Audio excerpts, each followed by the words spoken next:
आप सब लोग खैरियत से होंगे। अच्छा, लास्ट लेक्चर में जो हमने पढ़ा था, वो हमने पढ़ा था मेरे ख़्याल में जो लास्ट टॉपिक हमने पढ़ा था, वो था हमारे पास स्पीड ऑफ लाइट को कैलकुलेट करने वाला, ठीक है जी? कि स्पीड ऑफ लाइट हमने कैसे कैलकुलेट की थी। उसके बाद मैंने बताया था कि ये लास्ट चैप्टर है, तो इनमें से हम सिलेक्टिव टॉपिक्स करेंगे। तो इसमें हमारे पास जो नेक्स्ट टॉपिक है ऑप्टिकल फाइबर से रिलेटेड है, इंट्रोडक्शन टू ऑप्टिकल फाइबर। इसके बारे में आपको थोड़ा-थोड़ा इंट्रोडक्शन बताता जाता हूँ, फिर हम आगे चलते हैं। हमारे पास बेसिकली ऑप्टिकल फाइबर या फाइबर ऑप्टिक्स का वर्ड आता कहाँ से है, ये है क्या चीज़? तो फाइबर ऑप्टिक्स बेसिकली एक वायर कह सकते हैं जिसके अंदर बेसिकली टोटल इंटरनल रिफ्लेक्शन का फिनोमेना यूज़ होता है। अब टोटल इंटरनल रिफ्लेक्शन अगला टॉपिक है, उसमें मैं ब्रीफली एक्सप्लेन करूँगा, लेकिन थोड़ा-सा इधर बता देता हूँ। जिसके अंदर ज़ीरो मतलब कि कोई भी लाइट डिस्टर्ब ना हो या ज़ीरो वेस्ट ऑफ लाइट हो, जितनी लाइट आए टोटली तौर पे उतनी की उतनी क्या हो जाए, रिफ्लेक्ट हो जाए। अब फायर ऑप्टिक्स किस लिए यूज़ की जाती है? हमारे अब पाकिस्तान में आजकल इंटरनेट या कम्युनिकेशन सिस्टम किसी भी किस्म का है, जैसे कि सैटेलाइट्स हैं, सैटेलाइट्स कह रहा हूँ सॉरी, इंटरनेट की है, टीवी चैनल्स हैं या जो भी है, इस तरह का कम्युनिकेशन का जितना भी निज़ाम है, वो फाइबर ऑप्टिक्स के साथ यूज़ किया। अक्सर आप लोगों ने सुना होगा कि हमारे पास जो होता है इंटरनेट का, आपने सुना होगा कि यूएसए से हमारी तरफ जो वायर आती है, वायर के ज़रिए इंटरनेट आता है। बेसिकली वायरलेस इंटरनेट तो वायरलेस है, लेकिन हमारे पाकिस्तान में जो इंटरनेट आ रहा है, वो वायर की फॉर्म में आ रहा है। तो जो वो वायर है, वो फाइबर ऑप्टिक्स है। ऑप्टिक्स कहते हैं जिसके अंदर हम लेंसेज़ की यूज़ करते हुए कोई भी कम्युनिकेशन सिस्टम बिल्डअप करें। आगे अब मैं आपको दिखाता हूँ, अगला जो फिनोमेना हमने पढ़ना है, वो हमारे पास आगे लिखा हुआ फाइबर ऑप्टिक्स प्रिंसिपल। इसको थोड़ा ओवरव्यू इसलिए दे रहा हूँ क्योंकि ये टॉपिक इतने ज़्यादा इंपॉर्टेंट नहीं है, तो इनको हम एज सच मतलब एज ए डेफिनेशन के तौर पे और की कॉन्सेप्ट जैसे कि एमसीक्यूज के तौर पे लेके चलेंगे, ठीक है?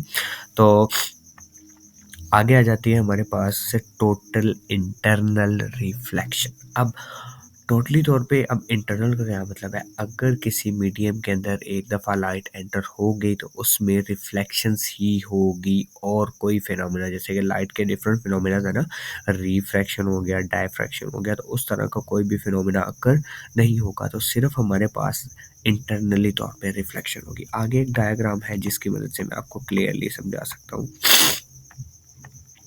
अच्छा, टोटल इंटरनल रिफ्लेक्शन में ना पहले आप लोगों को थोड़ा-सा एक और चीज़ मैं गाइड कर दूँ। उसमें होता ये है कि हमारे पास अगर आप लोग ये वाली डायग्राम देखें, जिसको मैं अभी हाइलाइट करता हूँ। ये वाली जिसे मैंने टिक लगाया, इस पे देखें तो हमारे पास एक तरफ से रे एक मीडियम से आ रही है, ठीक है बेटा? और दूसरे मीडियम की तरफ क्या कर रही है, जा रही है। सॉरी, ये सिलेक्ट गलत हो गया है, इसको मैं इरेज़ कर लूँ। ओके जी, अभी जिसके ऊपर मैंने टिक लगाया, इसमें देखें तो इंसिडेंट रे आ रही है, वो इधर जैसे ही मीडियम दूसरे की सरफेस के साथ आती है तो वो अपना रास्ता चेंज कर रही है। तो आहिस्ता-आहिस्ता ये टोटल इंटरनल रिफ्लेक्शन में हमने करना क्या होता है, आहिस्ता अब देखें ये एक नॉर्मल लाइन है, जो कि नॉर्मल क्या होता है, हर सरफेस के ऊपर परपेंडिकुलर होता है।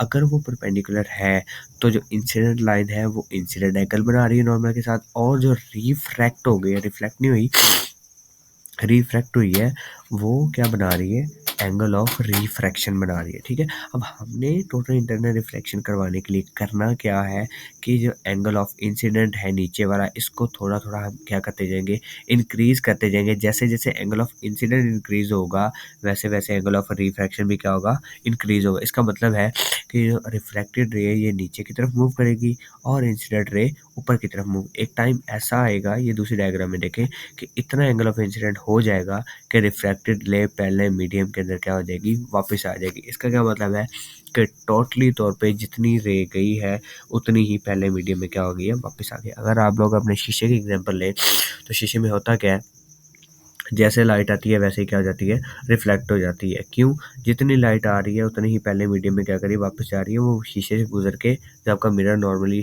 आईना होता है देखने के लिए यूज़ किया जाता है, ठीक है?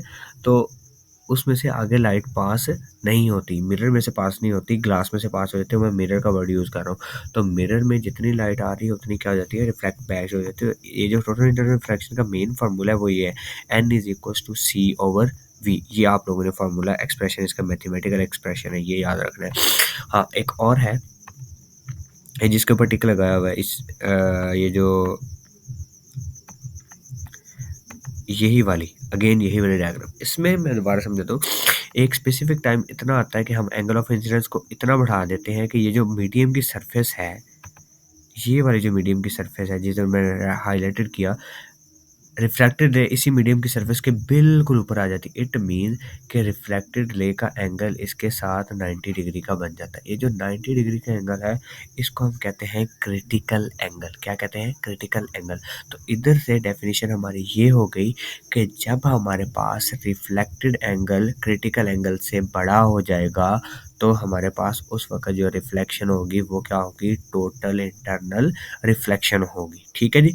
When the angle of reflection is greater than critical angle, then this reflection is known as total internal reflection। ये था जी टोटल इंटरनल रिफ्लेक्शन के बारे में थोड़ा सा कॉन्सेप्ट, ये आप लोगों ने याद कर लेना है। बेसिकली इसमें मोस्टली पूछे जाते हैं शॉर्ट क्वेश्चन, तो आप लोगों ने ये जो साथ में बॉक्सेस दिए होते हैं, ठीक है जी। अब आ जाए जी इसकी तरफ। अब ये जो डायग्राम है, अगर आप लोग इधर देखें तो यहाँ पे देखें तो 1 2 3 4 4 किस्म की रेज एंटर हो रही हैं और चारों की चारों क्या हो रही है? टोटली तौर पे रिफ्लेक्ट हो रही है। मैंने एक बात लेंस पढ़ाते हुए भी कही थी कि ऐसी रे जो किसी भी लेंस के सेंटर में से पास करे वो सीधी चली जाती है, कोई भी मतलब रिफ्लेक्ट या रिफ्रैक्ट नहीं होती। अगर आप देखें तो ये 4 नंबर जो रे है, 4 नंबर वाली, वो जैसे एंटर हुई है बिल्कुल सीधा रास्ता लिए हुए जा रही है। ये जिसको मैं हाईलाइट भी कर रहा हूँ, कोई भी अपना रास्ता क्या कर रही है? चेंज नहीं कर रही। ठीक है जी। ये विजिबल नहीं है, थोड़ा सा वीडियो वैसे ही है, सॉरी उसके लिए। बाकी देखिए 1 2 3 जितनी भी हमारे पास रेज है वो क्या कर रही हैं? रिफ्लेक्ट हो रही है। इट मीन्स कि कोई भी दूसरा फिनोमेना फॉलो नहीं कर रही, मतलब कि टोटल इंटरनल रिफ्लेक्शन का फिनोमेना क्या कर रही है? फॉलो कर रही है। अब इसका मतलब क्या है कि हमारे पास यहाँ पे जो 1 2 एंड 3 है, 4 भी टोटल इंटरनल रिफ्लेक्शन का फिनोमेना कर रही है, लेकिन क्योंकि वो लेंस के सेंटर में से पास कर रही है इसलिए वो सीधी पास आउट हो रही है। अब जो 3 अलग है उनके लिए टोटल इंटरनल रिफ्लेक्शन क्या होगा कि हमारे पास जो इंसिडेंट एंगल है वो सॉरी जब हमारे पास रिफ्रैक्टेड एंगल क्रिटिकल एंगल से ग्रेटर हो जाएगा तो हमारे पास क्या हो जाएगा? टोटल इंटरनल रिफ्रैक्शन का फिनोमेना होगा। आगे चलते हैं हमारे पास बेटा जी, एक आगे आ जाता है कॉन्टिन्यूस रिफ्रैक्शन। इसका हमने कोई नहीं है। बाकी एक चीज़ आपको बतानी थी टोटल इंटरनल रिफ्रैक्शन के लिए, ये वाली जो डायग्राम है,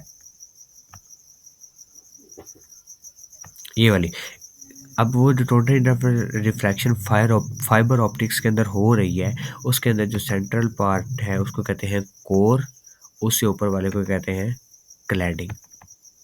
क्या कहते हैं? एक को कहते हैं जी कोर और दूसरे को कहते हैं क्लैडिंग। तो क्योंकि इसको अब आगे हमने जब फाइबर ऑप्टिक्स की एग्जांपल्स पढ़नी है तो उसमें यूज़ करना है, इसलिए हम लोग देखेंगे कि क्लियरली तौर पे, ठीक है जी। ग्रीन वाला क्लैडिंग है और रेड वाला हमारे पास क्या है?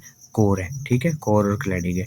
आगे हम देखते हैं बेटा जी, अब इसकी जो टाइप्स ऑफ ऑप्टिकल फाइबर है, ये शॉर्ट क्वेश्चन के लिए बहुत ज़्यादा इंपॉर्टेंट है। ठीक है, तो टाइप्स में इसकी जो पहली टाइप आ रही है वो आ रही है single mode step index fibre. ठीक है जी। ये अब करता क्या है? बेसिकली हमने बात की है कि फाइबर ऑप्टिक्स जो है डाटा को या कम्युनिकेशन सिस्टम को एक जगह से दूसरी जगह कम्युनिकेट करना हो तो उसको एक जगह से दूसरी जगह क्या करती है? ट्रांसफ़र करती है। अब उसके बारे में उसने 2 से 3 चीज़ें बताई हुई हैं। Single mode step index fibre, वो कहते हैं कि सिंगल मोड और मोनो मोड स्टेप इंडेक्स है जो बहुत पतली, उसका जो कोर होता है सेंट्रल पार्ट। यहाँ पे देखें तो ये इसका कोर है, ये इसका कोर है और ऊपर वाला क्या है? क्लैडिंग है और बाहर में जैकेट लिखा हुआ है। जैकेट से क्या मुराद है कि जैकेट उसका जो कवर है हम कह देते हैं ना सिलिकॉन। जैसे हमारे पास घर की तारें होती हैं, उसमें क्या होता है सेंटर में लोहे की होती है, ऊपर से एक और लैमिनेशन कवर और एंड पे एक जैकेट होती है। हम बेसिकली हमारा जो वास्ता है वो कोर और क्लैडिंग के साथ है। अब जो कोर है हमारे पास वो देखें तो इसकी कोर है 5 माइक्रोमीटर की। इट मीन्स कि इसकी जो कोर है बहुत ज़्यादा छोटी है, लेकिन इसका जो क्लैडिंग है वो बहुत ज़्यादा क्या है? बड़ा है। तो ये वाली जो हमारे पास ऑप्टिकल फाइबर या फाइबर ऑप्टिक्स की जो वो है स्पेसिफिक जो एग्जाम टाइप है उसमें वो आखिर पे लिखा हुआ है हमारे पास, it can carry more than 14 TV channels and 14,000 phone call. तो ये वाली जो single mode step index fibre optics है, ये 14 टीवी चैनल्स को कैरी कर सकती है, उसके साथ 14,000 फ़ोन कॉल्स को भी एक जगह से दूसरी जगह ट्रांसफ़र कर सकती है। लेकिन इसका टाइम कितना होता है, with in a nano second और माइक्रो सेकेंड। ओके, तो ये हमारे पास था single mode step index fibre. अब आ जाती है हमारे पास मल्टी मोड। अब मल्टी मोड का क्या मतलब है, एक से ज़्यादा मोड, सिंगल मोड में एक था, तो multi mode step index fibre. अब इसमें क्या होगा, इसकी कैपेसिटी ऑब्वियसली ज़्यादा, जब मोड ज़्यादा है तो कैपेसिटी भी क्या होगी, ज़्यादा होगी। अब वो कहता है कि this type of fibre has core of relatively large diameter. अब इसका जो कोर है, पहले का कोर था 5 माइक्रोमीटर का, अब इसका कोर क्या होगा, ज़्यादा होगा, हमारे पास ज़्यादा बड़ा होगा। तो वो कहता है कि 50 माइक्रोमीटर का इसका कोर होता है, और it is mostly used for carrying white light, but due to dispersion effect it is useful for the short distance only। अब मल्टी मोड स्टेप, अब वो जो ऊपर वाला था ना सिंगल मोड, वो लॉन्ग रेंज के लिए यूज़ किया जाता है। इट मीन्स कि एक जगह से अगर बहुत ज़्यादा दूर तक कोई डेटा ट्रांसफ़र करना है तो उसके लिए हम single mode step optic fibre use करेंगे। लेकिन अगर बहुत ज़्यादा डेटा है तो उसको ट्रांसफ़र करने के मल्टी मोड तो ऑब्वियसली यूज़ होगा, क्योंकि उसका कोर बहुत ज़्यादा है, वो ज़्यादा डेटा को ट्रांसफ़र कर सकता है। लेकिन उसके अंदर लाइट की डिस्पर्शन बहुत ज़्यादा होती है, इसलिए हम क्या करते हैं जी, उसका जो लाइट का डिस्पर्शन है ज़्यादा होने की वजह से हम क्या करते हैं कि उसको थोड़े डिस्टेंस के लिए यूज़ करते हैं, ठीक है। उसके बाद लिखा है the fibre optic has a constant refractive index. उसका जो रिफ्रैक्टिव इंडेक्स है वो कितना है, सच एज के 1.52। ठीक है जी, मल्टी मोड वाले के रिफ्रैक्टिव इंडेक्स ने कांस्टेंट बता दिया, जो कि इंपॉर्टेंट एमसीक्यूज भी है, वो कितने 1.52 है। ठीक है, वो कहता है कि रिफ्रैक्टिव इंडेक्स चेंज भी हो सकता है, लेकिन जो लोअर वैल्यू है वो उसकी कितनी है, 1.48 तक जा सकता है, और हाईएस्ट कितना होगा, 1.52 तक होगा, which remain constant through out the cladding. वो हमारे पास क्या रहेगा, कांस्टेंट रहेगा। ठीक है जी, और आई थिंक सो, ओके जी। This is called step index multi mode fibre. इसका दूसरा नाम क्या है, step index multi mode fibre, because of refractive index step down from 1.5 to 1.48 at the boundary with the cladding. अब ये जो इसकी रिफ्रैक्टिव इंडेक्स की वैल्यू 1.52 से 1.48 की तरफ आती है, उसकी वजह से इसको स्टेप इंडेक्स फाइबर भी कहते हैं। अगला जो टॉपिक है हमारे पास, उसके बाद मेरे ख्याल में एक और है, सिग्नल ट्रांसमिशन वाला है, तो उसके साथ इंशाल्लाह ये पढ़ेंगे। जो multi mode graded index fibre है ना, ग्रेडेड का मतलब है उसको डिफरेंट ग्रेड्स के अंदर डिवाइड किया गया होगा। ठीक है, अब उसका जो कोर होगा वो और ज़्यादा बड़ा हो जाएगा। ठीक है, और उसका यूजेज जो होंगे वो डिफरेंट हो जाएंगे, उसको इंशाल्लाह कल पढ़ेंगे। आज के लिए इतना काफ़ी है। ओके बेटा जी, अल्लाह हाफिज़।